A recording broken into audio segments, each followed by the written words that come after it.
Dites donc, alors parfois vous avez le sourire, mais là vous êtes très très concentré. Oui, oui, je me concentre sur la personne que nous allons accueillir à présent. Et bien c'est Chantal qui est de Toulouse, hein, en Haute-Garonne. Chantal, bonjour. Bonjour Lorraine, bonjour Marc. Chantal, vous êtes à Toulouse même, c'est ça? À Rangueil, voilà. Rangueil. C'est ça, plein cœur de la ville, très bien, merci de nous écouter. Et vous avez bien sûr une question à poser à Lorraine. Oui, je vous écoute.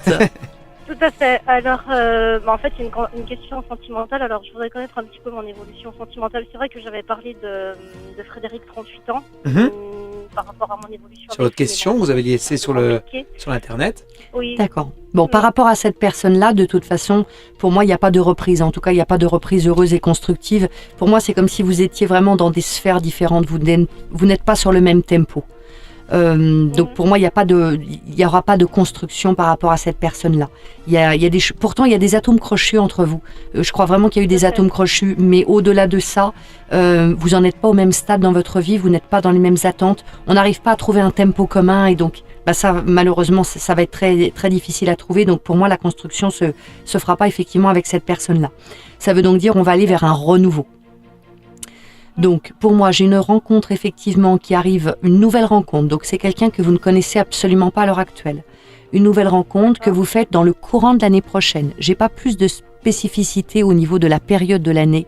Par contre, pour moi, c'est une rencontre qui se fait plutôt dans un cadre activité associative, voire sportive. Je suis plutôt dans un cadre comme ça.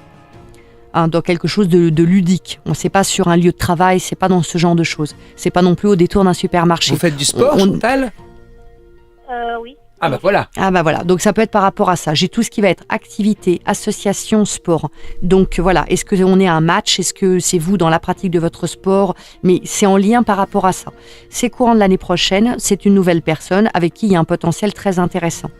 Mais là, il faudra bien le retenir. Il va falloir aussi, pour transformer l'essai, j'ai envie de dire, de toute façon, d'une façon générale, que vous compreniez aussi le pourquoi des échecs, entre guillemets, c'est-à-dire pourquoi certaines de vos relations n'ont pas fonctionné. Et il va y avoir des choses qu'il ne faudra pas reproduire. Pour la rencontre que vous allez faire, pour qu'elle puisse se passer bien et que les choses puissent se mettre en place comme il faut, il va falloir que vous fassiez attention à certains points, notamment par rapport à votre impatience. Attention, pas d'impatience. Et également à ne pas vous projeter trop rapidement. On me dit que très souvent dans vos relations, vous avez ce petit défaut, entre guillemets, de vous projeter très très vite. Et du coup, vous êtes aussi quelqu'un qui est vraiment facilement déçu parce que vous vous projetez si fort et si vite que du coup, il faut parfois juste qu'il y ait un petit grain de sable pour que vous soyez, voyez, vous redescendez très rapidement. Vous montez très vite, Vous êtes comme le lait sur le feu. Ça monte très très vite, ça waouh, et puis ça redescend très vite. Dès qu'on est confronté à la réalité, à un petit défaut, etc., clac, on est déçu et on retombe au point mort. Oui, vous savez que vous fonctionnez comme ça. Bon, le savoir, c'est déjà bien, parce que dès lors qu'on a tous des petites problématiques comme ça à régler, vous le savez. Donc ça, c'est le premier point. Ça veut dire maintenant, il va falloir travailler là-dessus. Peut-être arriver à comprendre pourquoi. Pourquoi vous misez autant, pourquoi vous projetez autant sur les personnes que vous rencontrez. Est-ce que vous avez la sensation que votre bonheur ne peut passer que par la rencontre de quelqu'un? Et auquel cas, est-ce que c'est vraiment la juste façon de voir les choses? Par rapport à quoi ça renvoie? Quelle relation vous a déçu avant et vers quoi ça vous renvoie aussi? Je pense vraiment profiter justement. Relation très conflictuelle avec mon père. Voilà, vous avez compris, je ne suis pas rentrée là-dedans parce qu'on est en radio et puis voilà, c'est des choses un peu intimes, mais ça veut dire qu'il y a des choses là-dessus qui ne sont pas réglées. Et tant qu'elles ne seront pas réglées, forcément, ça va tout le temps revenir en boucle.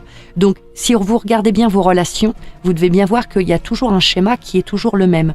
Et forcément, puisque tant que ça n'a pas été compris et tant que tout ce qui vous tient encore un petit peu comme ce fil à la patte, qui n'a plus d'utilité dans votre vie, tant que vous ne l'aurez pas coupé, ça va revenir, au travers de vos expériences. Donc profitez de ces prochains mois aussi, peut-être pour faire un petit travail avec un coach, une énergéticienne, ce que vous voulez, mais quelqu'un qui va vous aider vraiment à évacuer ça définitivement pour que vous n'ayez plus ces mêmes schémas répétitifs et que la prochaine rencontre elle puisse arriver sur des bases saines. Avoir des bases saines, c'est ce qui vous permettra que ça se construise d'une bonne façon pour vous et pour l'autre personne aussi. Donc ne vous inquiétez pas, vous n'allez pas rester seul, il y a bien quelqu'un qui arrive, mais pour que la chose puisse être heureuse, c'est d'abord un travail sur vous qui est à faire. Donc profitez de ce temps qui arrive pour le faire. Et regardez bien autour de vous aussi pendant les activités sportives. Exactement. Lorraine, n'est-ce pas? Merci Chantal à Toulouse, c'est en Haute-Garonne.